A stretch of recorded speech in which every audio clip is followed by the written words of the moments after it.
watching Outnumbered. I'm Harris Faulkner, and here today my co-hosts Emily Campagno, Kayleigh McEnany, syndicated radio host and Fox News contributor Leslie Marshall, and in the virtual center seat, Fox and Friends weekend co-host Pete Hegseth. He's also host of Modern Warriors on Fox Nation, with a new episode streaming tomorrow. Welcome everybody on this fine Friday Eve. President Biden says he's authorized the intel community to redouble their efforts to collect information on COVID's origins, saying they have insufficient evidence on whether it originated in the wild or in a laboratory. Republicans are demanding transparency and that China finally be held accountable. Our own Peter Doocy, who goes to the White House press briefings as often as he can, because you know they're rotating people, COVID restrictions. He was really pressing the House Deputy Press Secretary yesterday on whether Biden would punish China if COVID originated in that Wuhan lab. Let's watch. Would the president seek to punish China? We're not going to go there just yet. We have to go through the 90-day review. If another nation either was responsible or knew more than they were letting on, what would the president do? He asked his team back in March, right, to do this, to look into this. This is not the first time we've heard his voice, his concern about the origins of COVID-19. So we're just taking the next step. I'm just not going to prejudge. Leslie Marshall, former journalist, I want to start there with you and what your follow-up questions would be immediately, and then we'll get to the political side, the Democrat side of you. Well, quite frankly, if I were standing at that podium, Harris, I would put out all of the facts, and I would not have a good sound bites for the media, perhaps, because here are the facts. For over a year, there have been two possibilities for the origin of this virus: the Wuhan lab or an animal host. Now, one of the reasons they were leaning toward animal host scientists is because the past two, the grandfather and father of COVID-19, were both linked to animal origins. After over 80,000 animals being tested, however, they have a missing link there. We still have a missing link in the Wuhan lab as well. So I would say until we know, that is a bit premature to jump to. However, the Biden administration did not stop investigating. What's happened is they stopped the State Department and put more into the intelligence community. As a matter of fact, in March, he asked his national security advisor, Jake Sullivan, to do more and dig deeper because President Biden wasn't happy with the results. And one of the problems both the Trump administration and the Biden administration have, and where their hands are tied, is that, as you know, China's not letting our investigators on the ground into that lab to do a proper investigation. So I don't want to sound like the opposite of Pollyanna here, but we may never know if we don't have the Chinese government cooperating, and I think it's a long shot, especially if they are responsible and if it did come from this lab. A Fox News alert: a suspect is in custody after 3 police officers were shot just outside Dallas while responding to a suicide call last night. The suspected gunman opened fire on the officers as they approached the front door. All 3 are expected to make a full recovery, thankfully. But it's just the latest of so many examples of what police face every time they go to work. Now, Attorney General Merrick Garland is acknowledging the nationwide surge in violent crime, and he's announcing a Justice Department plan to send federal resources to support local law enforcement. Meantime, more cities are reversing course on defunding police, with lawmakers in New York City, Los Angeles, and Baltimore proposing more funding for police departments. And Leslie, I'd like to ask you this, however. So Pete mentioned the Reimagining Public Safety, and there in Atlanta, a council member there who's a strong advocate for defunding the police and reimagining public safety. He's running for mayor, and he just got his car stolen in broad daylight by kids in an actually really violent way, with him getting dragged. I mean, the irony here is not lost, and it frankly sounds laughable, if not, again, for all the lives lost and all this brutal violence. So how does that square into play with all of this? I have so much to say. I'll try and be brief. One, this administration has never condoned defund the police. As a matter of fact, President Biden specifically honored the police when he was addressing Congress, and I think a lot of people were shocked when Maxine Waters stood to her feet and clapped after that remark. Second, defund the police has been a very bad message and an inaccurate message from those in my party. Former President Obama said as much, and I agree with him, because what they meant was reform the police, as we talked about that situation with that man who wanted to commit suicide and shot at police. That can be helped with police by mental health professionals. But let's talk about why we have a rise in crime. We have a rise in crime for a number of reasons. One, pandemic, higher unemployment. And if we're going to say it's just defund the police, that does not explain in cities with Republican mayors like Miami, like Fresno, like Jacksonville, just 3 examples, that are also getting help from the Department of Justice. Miami has a 30% increase in crime, did not defund their police. It's a red state and a red city as far as political leadership. Also Jacksonville, they have the highest homicide rate on record. Republican mayor, Republican governor in a red state. In Fort Worth, Texas, certainly a red state, they have had higher crime numbers than they've seen for many, many decades. So it's not just defund the police, but that messaging certainly didn't help the Democratic Party, and it certainly hasn't helped law enforcement. And I think most people agree that overall, the majority of police officers are good and have a very difficult job.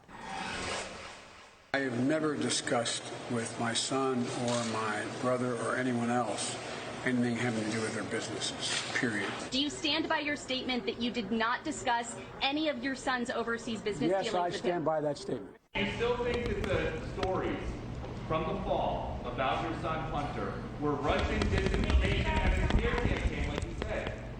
Yes. Remember all those denials from candidate Biden about his son Hunter Biden's foreign dealings? Well, it appears that they were not true. Remember when he claimed last year that Hunter's abandoned laptop was part of a Russian disinformation campaign? That's right, Russia, Russia, Russia. Well, now there are new reports that emails from Hunter's laptop show that Joe Biden did have dinner with his son's overseas business partners, including 3 from Ukraine and Russia, while he was vice president, in fact, vice president of the United States. One of the emails from Hunter about an April 5th, 2015 dinner reads this, quote, "The reason for the dinner is ostensibly to discuss food security. Dad will be there, but keep that between us for now." Leslie, why wasn't President Biden truthful about his knowledge of these business dealings? I don't think he was untruthful. What we have found out is he was at a dinner with 3 ambassadors, a former prime minister to Kazakhstan, the American head of an American World Food Program, and the son of the head of the Greek Orthodox Church.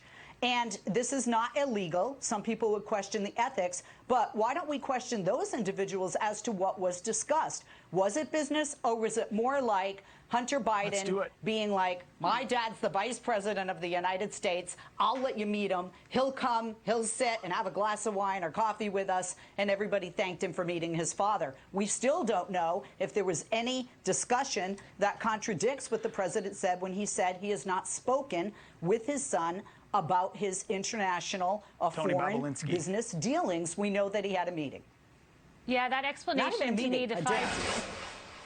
Fixer-upper stars Chip and Joanna Gaines are getting dragged in the media and on social media over a $1,000 donation the couple made to Chip's sister, who's running for a school board seat in Texas. Now, she happens to be an opponent of critical race theory, so some headlines have suggested the couple donated just to defeat teaching that controversial program in schools. And that's led to some hateful posts on Twitter calling them racist, telling them to bleep off, and that they are dead to them. Plus a whole lot more that we can't put on air. and Leslie, that's exactly the point there, that this is beyond that realm of party politics, and this is literally donating not just some distant relative, this is a sibling. You know, look, I like Fixer Upper. My daughter and I watch it, and she hates when I say y'all a lot as a Boston Yankee after watching the show because of Chip. I blame Chip for that. Boycott their show, say bad things about them in social media. So when you're a public figure, that is the risk you take if you're not in politics, if you contribute to politics, even if it's your sister. So In other words, it's sadly par for the course these days and a part of the job. I certainly would I would expect my Republican brother to vote for me, a Democrat, if I ran for office, and I'm sure he would get grief for it. 4 Jewish House Democrats calling out members of the Progressive Squad for comments criticizing Israel after the recent conflict with Hamas and amid the rise in anti-Semitic attacks nationwide. The letter does not specifically name the squad, but refers to things they've said.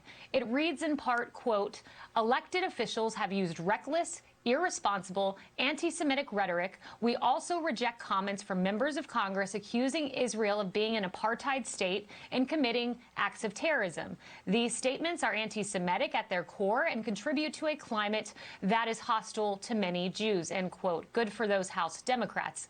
Meantime, Israel's defense forces sharing this video appearing to show a Hamas leader holding up a child dressed in camouflage and carrying a rifle during a rally in Gaza City Monday.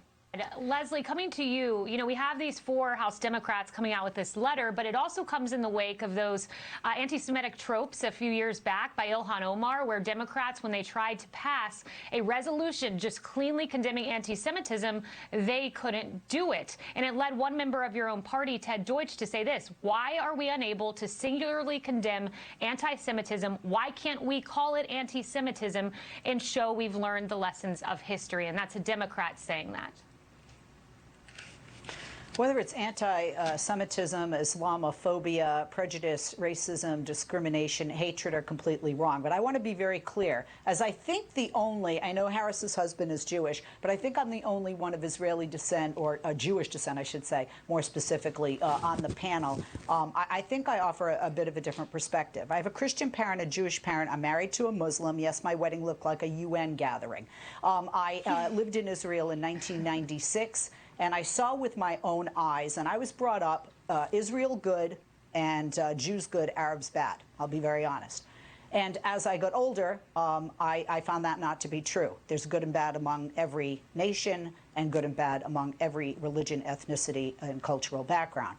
What I did see with my own eyes then is oppression, not apartheid, and there is a difference. And I think the reason that you're hearing members of the squad using apartheid and using that phrase is a more than 200-page document that came out from Human Rights Watch, a report that came out that is calling Israel both terrorist and an apartheid state. Now, internationally, apartheid has been defined very clearly. And are there inhumane abuses against the Palestinian people by the Israelis? I don't think the world Democrats as well, the majority of us, would agree with that. Oh my gosh. But they would agree with the oppression. And when it comes to terrorism, Hamas are the terrorists. They have used children as human shields in the past. And when we see this photo as a parent, it makes me shudder. Not just the weapon, but the child and the one holding them.